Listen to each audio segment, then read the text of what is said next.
Bhavnagar Somnath national highway road ઉપર ગોઝારા અકસ્માતના CCTV video આવ્યા સામે સવારે 6:35 પર ત્રાપજ પાસે નેશનલ હાઈવે રોડ ઉપર ભયંકર અકસ્માત સર્જાયો હતો।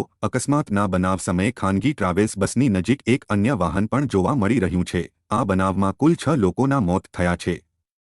અકસ્માતનો બનાવ એટલો જોરદાર હતો કે નેશનલ હાઈવે ઉપર ડમ્પરની પાછળ બસનો અકસ્માત થતા બસનો એક તરફનો ભાગ જ બહાર આવી ગયો છે। આ બનાવમાં 15થી યાત્રિકોને ગંભીર ઈજા પહોંચી છે, જેમની સારવાર ચાલી રહી છે। હાલ એફએસએલની ટીમ દ્વારા સમગ્ર મામલે તપાસ હાથ ધરવામાં આવી છે।